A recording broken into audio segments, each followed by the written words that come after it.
오늘의 코인, 오늘은 NFT에 관한 이야기들 보다 긴밀하게 나눠볼 시간입니다. 글로벌 NFT 이슈, 오늘도 저희가 따끈따끈한 외신 뉴스들 한번 가지고 와봤고요. 대표님 모셔보고 인사 나눠보도록 하겠습니다. 대표님 반갑습니다. 네, 반갑습니다.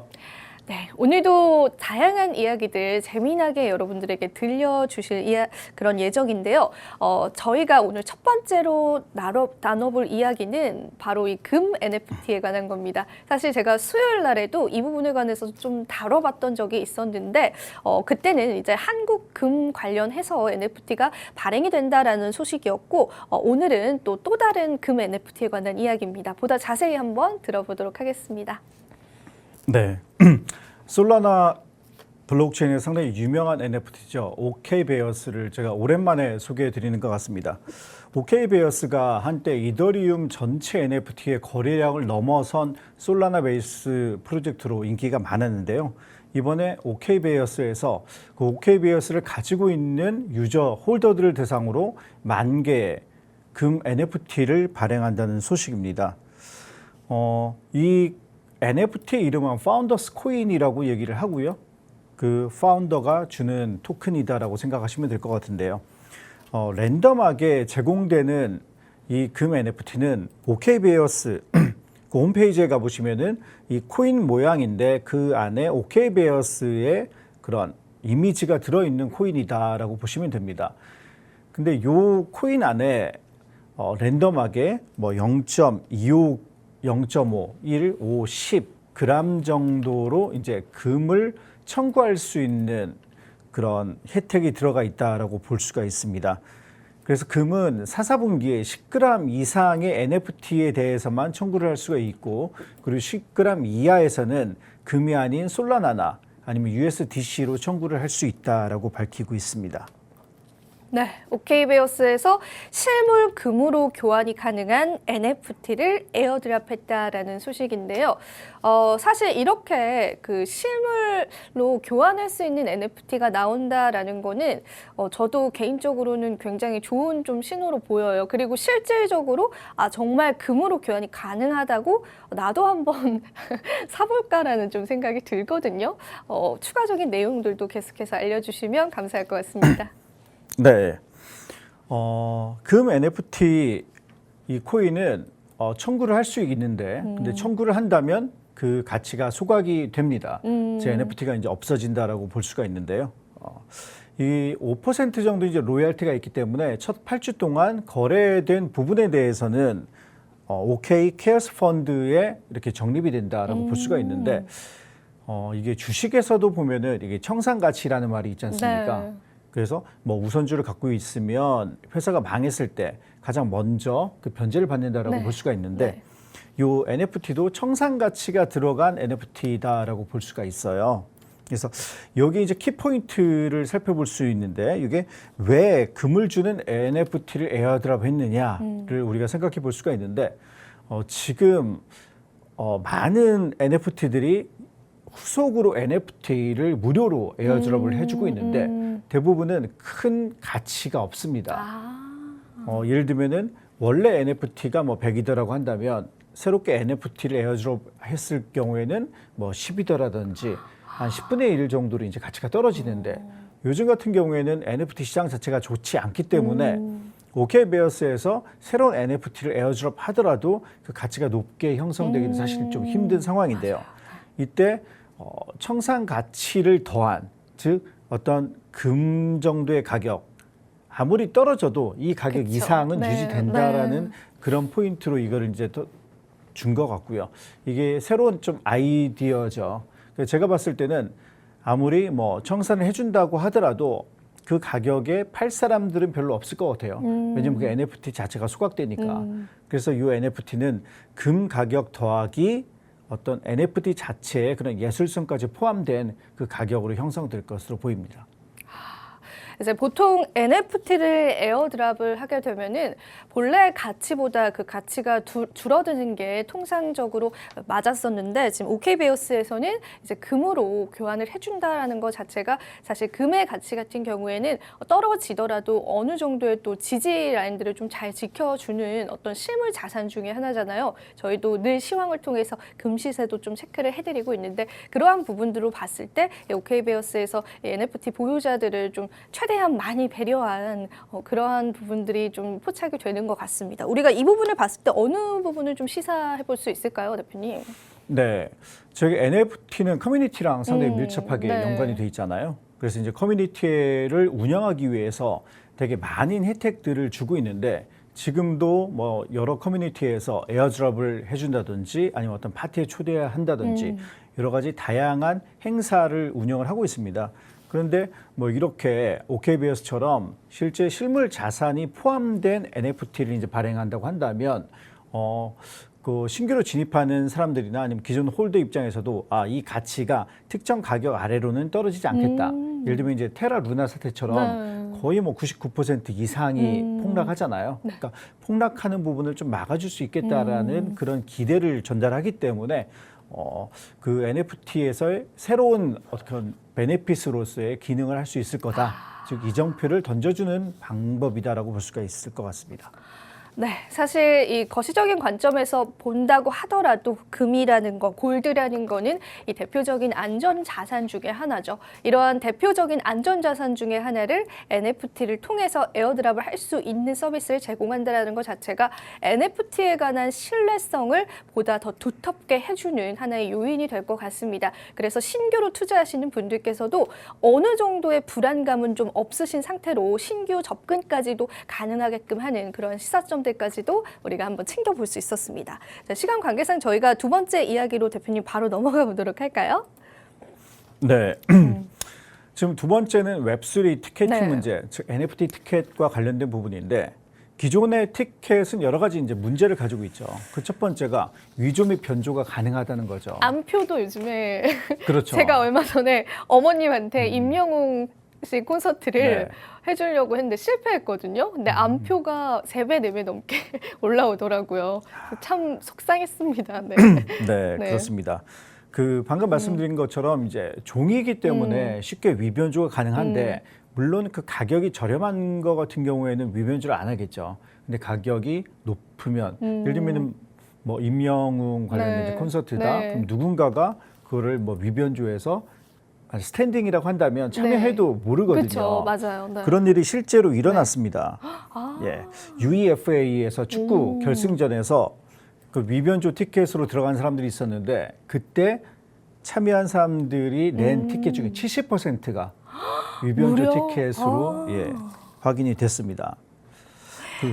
무려 이렇게 70%가 이 티켓이 위변조가 될 수 있고 제가 말한 것처럼 그에 대해서 파생되어지는 다른 문제점들이 생길 수 있기 때문에 만약에 이러한 티켓을 NFT화 시켜서 좀 고유한 코드를 좀 심을 수만 있다면은 이러한 문제들도 좀 근절되지 않을까 저는 그렇게 좀 생각이 들거든요.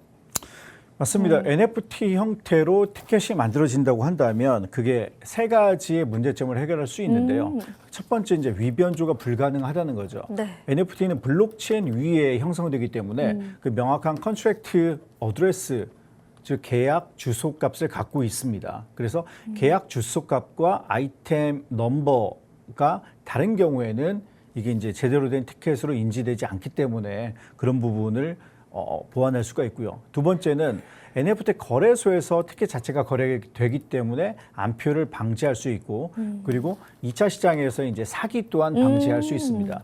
2차 시장에서 뭐 중고로 거래를 했을 때 만약에 좀 전에 제가 말씀드린 UEFA 티켓을 누군가가 2차 시장에서 판매를 했을 때 그것을 사면 그게 위조 티켓인지 모르고 사잖아요. 맞아요. 그럼 그 사람이 이제 선의의 피해자가 되는 거죠.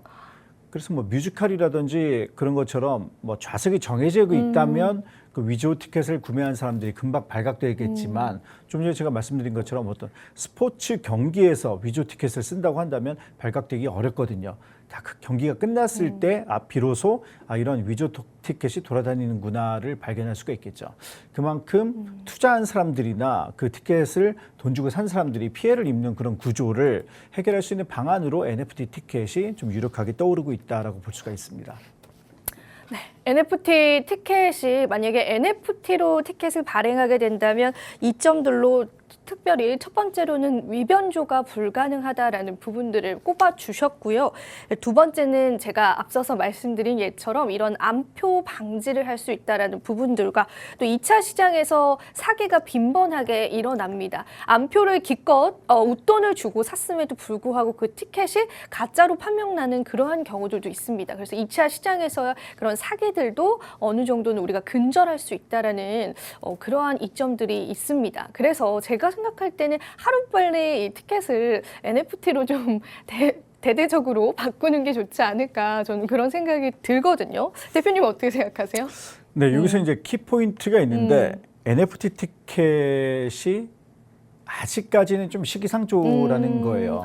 왜냐면은 NFT 티켓을 사기 위해서는 그 지갑이 필요해요.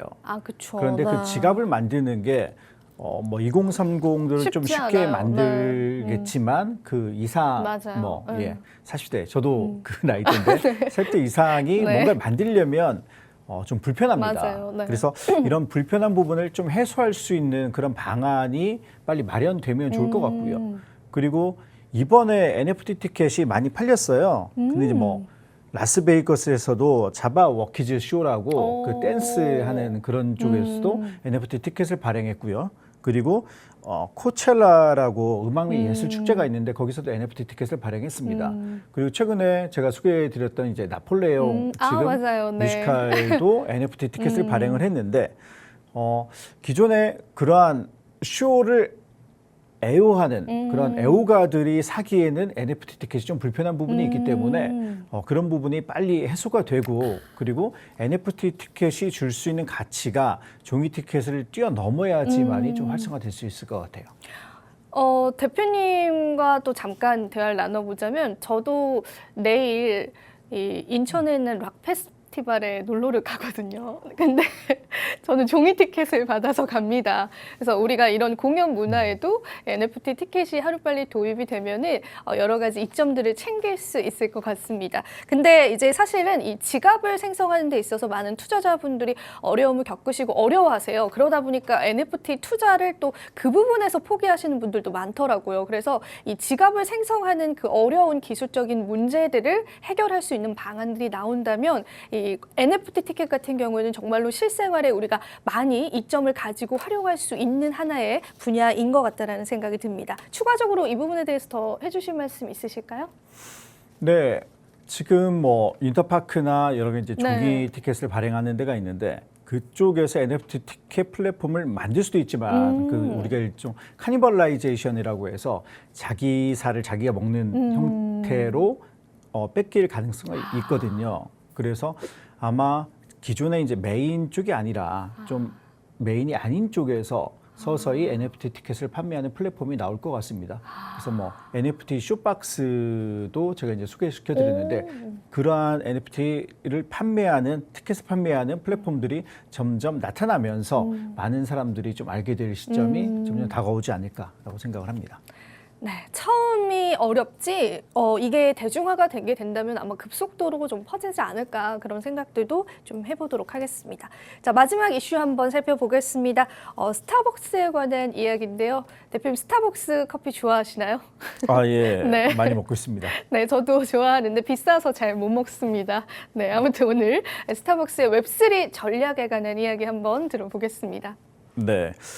스타벅스 카드를 갖고 있으면 여러 가지 리워드를 받을 수가 있잖아요. 근데 이번에 스타벅스에서 하워드 슐츠 대표가 웹3를 통해서 스타벅스의 인기 있는 보상 프로그램에 좀 기여를 할 것이다라고 얘기를 했습니다. 그래서 슐츠는 혁신적이고 새로운 방식으로 최고의 디지털 플랫폼을 기반으로 어떤 보상 프로그램을 마련할 것이다. 그리고 이에 대한 이니셔티브를 준비하고 있다라고 얘기를 했고요. 그래서 시애틀에서 9월 13일 날 열리는 연례 투자자 행사에서 이니셔티브를 공개할 예정이다라고 얘기를 했습니다. 스타벅스가 웹3에 관해서 조금 더 한 발 더 다가가는 느낌이 드는데요. 그럼 우리가 실제적으로 어떻게 좀 활용을 할 수 있는지 그러한 부분도 좀 들어보고 싶고요. 추가적인 이야기들 계속 들어보겠습니다. 네, 스타벅스가 옛날부터 블록체인에 좀 관심이 많았습니다. 맞아요. 네. 그래서 이제 빈투컵이라고 그 콩에서부터 컵이라는 그 프로젝트를 해서 처음에 그 커피 콩이 생산을 했을 때부터 소비자한테 이제 가는 데까지의 그런 트래킹을 하는 것을 블록체인으로 하는 캠페인을 이미 진행을 하고 있고요. 그리고 이번에 이니셔티브에서는 지금 보상 플러스 더 광범위한 보상을 제공한다라고 얘기를 하고 있는데 여기서 재밌는 거는 디지털의 세 번째 공간 커뮤니티를 구성할 것이다. 그러니까 그게 뭐냐면 세 번째 공간이라고 여기서 얘기한 것은 집과 직장 그 사이의 공간을 세 번째 공간이라고 얘기를 합니다. 그래서 우리가 아마존 하면 처음에는 도서를 구매를 했다가 지금에는 뭐든지 다 아마존에서 구매를 하잖아요. 이제 스타벅스가 그러한 기존에 이제 커피를 판매하는 것을 넘어서 스타벅스의 커뮤니티를 좀 확대하려고 하는 의도가 아닌가라고 해석이 될 수 있습니다. 이 제3의 공간이다라고 해서 집과 또 직장이 아닌 공간을 조금 더 스타벅스 측에서 잘 활용을 하겠다라는 그런 의도로 보이는데요. 사실 스타벅스가 처음에 가맹을 냈을 때도 저는 이런 얘기를 들었거든요. 스타벅스에 들어와서 책을 보는 사람들은 커피를 시키지 않아도 직원들이 친절하게 응대를 해주는 그러한 또 경영 마인드가 있다고 하더라고요. 좀 연관된 내용인 것 같아요. 추가적인 내용들도 계속 들어보겠습니다. 네, 제가 진짜 한 10년 전쯤인 것 같아요. 이제 연세대학교에서 하워드 슐츠가 방한했을 때 저도 거기에 참여해서 얘기를 했었는데 그때 당시에는 스타벅스가 인형을 판다거나 여러 가지 거를 팔고 있었습니다. 그때 이제 하워드 슐츠가 경영에서 잠깐 물러나 있었었는데요. 그때 다시 경영 복귀를 하면서 스타벅스 커피점에 가도 커피 냄새가 나지 않는다. 우리는 왜 인형을 파냐 해서 인형이라든지 그런 판매를 다 중단을 하고 커피 본연으로 돌아간다고 얘기를 했습니다. 근데 지금 이제 스타벅스가 리워드에서 기존 리워드에다가 NFT까지 제공을 하겠다라고 얘기를 했습니다. 그래서 그 NFT를 받게 된다고 한다면 뭔가 스타벅스가 제공하는 새롭고 독특한 경험 그리고 스타벅스만의 그런 독특한 향기를 좀 느낄 수 있는 그런 것들이 제공되지 않을까 생각이 됩니다. 네. 앞으로 스타벅스 횡보도 기대가 되는 부분입니다. 네, 이렇게 해서 오늘 NFT에 관한 글로벌 이슈들 나눠봤습니다. 역시나 시간이 너무 부족한 것 같네요. 오늘 저희가 준비한 소식 여기까지고요. 마지막으로 본 방송에서 제공하는 정보는 투자 판단에 대한 조언일 뿐 가치 판단 상승 하락을 보장하고 있지 않다는 점 다시 한번 유의 부탁드리고요. 저와 대표님은 다음 주 이 시간에 다시 찾아뵙도록 하겠습니다. 오늘도 시청해주신 여러분 고맙습니다.